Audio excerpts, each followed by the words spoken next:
السلام علیکم ورحمۃ اللہ وبرکاتہ۔ رب اشرح لی صدری ویسر لی امری واحلل عقدۃ من لسانی یفقہوا قولی۔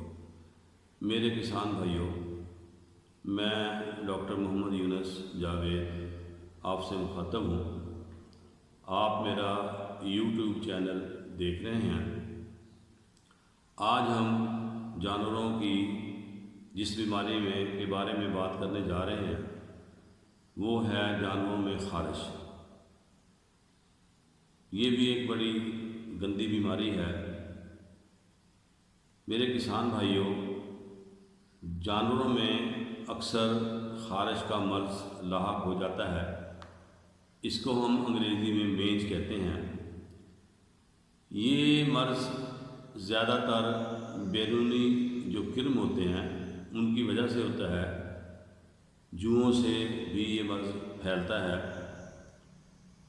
آپ نے دیکھا ہوگا کہ جانور پر جب جوؤں کا حملہ ہوتا ہے یا جو خارش والے کرم ہیں ان کا حملہ ہوتا ہے،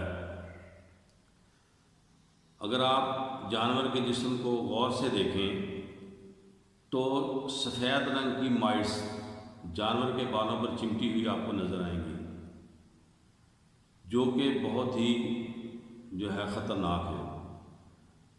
تو اس کی وجہ سے جانور کے جسم کے جو بال ہیں وہ جھڑ جاتے ہیں، اور یہ مرض جانور کی گردن سے عموماً شروع ہوتا ہے۔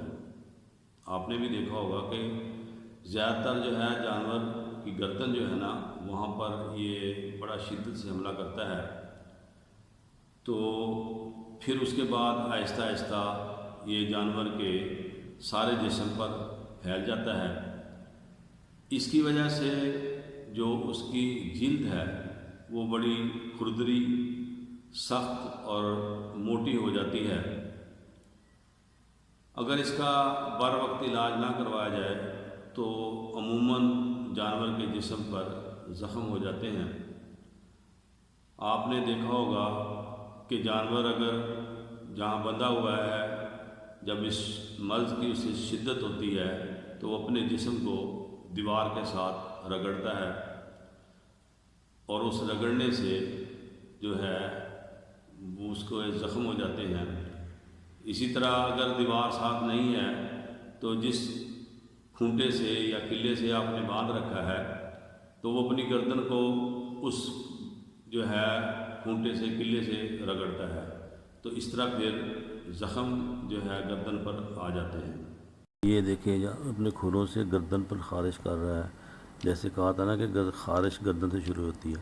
اب اس جانور کے اندر دیکھیں کتنی مائٹس ہیں، یہ نظر آ رہی ہیں، وائٹ کلر کی آپ کو یہ نظر آ رہی ہیں جوئیں، یعنی مائٹس پڑی ہوئی ہیں اس جانور کو۔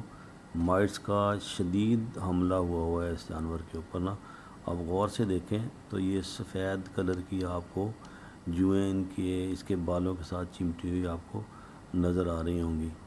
تو اس کے اوپر یعنی جوؤں کا، اس جانور کے اوپر جوؤں کا زیادہ حملہ ہے۔ اب اگلا یہ دیکھیں جانور، اس کو بھی خارش ہے، اب گردن کے اوپر ہی ہے، یہ اپنے کھوٹے کے ساتھ خارش کر رہا ہے۔ تو جب زیادہ خارش ہو تو اب یہ اگلا جانور دیکھیں، اس کی تو خارش کا اتنا شدید حملہ اس کے اوپر ہوا ہے کہ اس کے جسم کی کھال کے اوپر سے سارے بال ہی جھڑ گئے ہیں، کھال تک کے اوپر یعنی کہ پیچز بن گئے ہیں، اور زخم بھی بن گئے۔ یہ دیکھیں، یہ جو ریڈ کلر کا ہے یہ اس کی جسم کے اوپر خارش کی وجہ سے زخم بن گیا ہے۔ اس لیے جوؤں سے آپ اپنے باڑوں کو پاک رکھیں سپرے کر کے۔ اس کتے کو دیکھیں، اس کو شدید خارش ہے، اتنی شدید خارش ہے کہ اس کے جسم پر زخم ہو گئے ہیں۔ غور سے دیکھیں کتنا بڑا زخم ہے اسے۔ تو میرے کسان بھائیوں، اس کے لیے ضروری ہے کہ آپ بر وقت اس کا علاج کریں، کیونکہ اگر اس کا بر وقت علاج نہیں کریں گے تو جانور ظاہر ہے بے چین رہے گا، تو اس کو ہر وقت خارش کی تکلیف ہوگی، تو پھر وہ خوراک بھی بہت کم لے گا۔ تو لامحالہ جب خوراک کم لے گا تو اس کا جو اثر ہے وہ دودھ کی پیداوار پر بھی پڑے گا، تو آپ کی دودھ کی جو پیداوار ہے وہ کم ہو جائے گی۔ اسی طرح جو آپ گوشت کے لیے بچھڑے تیار کر رہے ہیں، کٹے تیار کر رہے ہیں یا بکرے تیار کر رہے ہیں، تو وہاں پہ بھی گوشت کی جو پیداوار ہے، بڑھوتی ہے، جو روزانہ کی بنیاد پر ہوتی ہے، اس میں بھی پھر کمی واقع ہو جائے گی۔ تو اس لیے ضروری ہے کہ اس کا بر وقت علاج کروایا جائے۔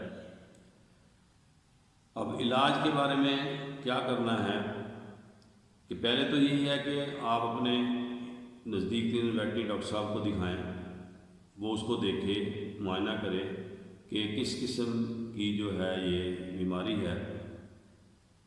ویسے اس کے لیے بہترین جو انجیکشن ہے وہ آئیورمیکٹن کا انجیکشن ہے، وہ اگر لگا دیا جائے تو اس سے بہت جلد جو ہے جانور ٹھیک ہو جاتا ہے۔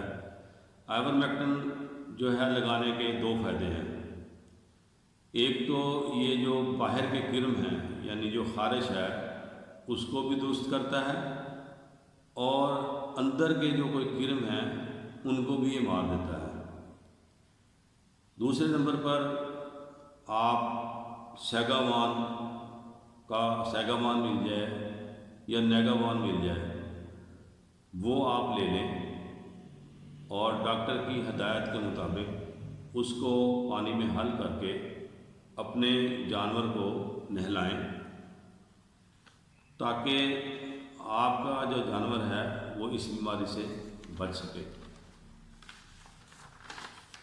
کیونکہ یہ جو بیماری ہیں، ان کا کوئی بھی بیماری ہے، اگر آپ بر وقت علاج نہیں کرتے تو آپ سمجھدار ہیں کہ بہت سے نقصانات ہوتے ہیں۔ میرا جی چاہ رہا ہے کہ آج آپ کو جاتے جاتے میں آپ کو وظیفہ بھی بتاؤں، خاص طور پر ان لوگوں کے لیے جن کی نظر کمزور ہے اور جنہیں اینک لگی ہوئی ہے۔ وہ اگر اس کو وظیفہ کریں گے اور یقین سے کریں گے تو مجھے بڑی امید ہے کہ ان کی نگاہ ٹھیک ہو جائے گی، اور میں یہ بھی دعوے سے کہتا ہوں کہ ان کی اینک اتر جائے گی۔ پہلے میں نے آپ کو ایک ویڈیو میں وظیفہ بتایا تھا کہ جب فرض نماز پڑھنے کے بعد آپ آیت الکرسی پڑھتے ہیں تو جب آپ لفظ وَلَا يَعُودُ حِفْظُهُمَا پہ پر پہنچتے ہیں تو اس کو 7 دفعہ دہرا لیں، اور وَلَا يَعُودُ حِفْظُهُمَا دہرا کے وَهُوَ الْعَلِيُّ الْعَظِيمُ کہہ کے ایسے پھونک مار کے آنکھوں پہ پھیر لیں۔ دوسرا، آپ نے ایک سانس میں یا نورو یا نورو یا نورو 11 مرتبہ پڑھنا ہے۔ اس کے بعد آپ نے ایسے ان انگلیوں پہ پھونک مار کے آنکھوں پہ پھیر لینا ہے، تو انشاءاللہ آپ کی نگاہ، آپ کی نظر ٹھیک ہو جائے گی۔ دعاؤں میں یاد رکھیے گا۔ انشاءاللہ ملتے ہیں اگلی ویڈیو میں۔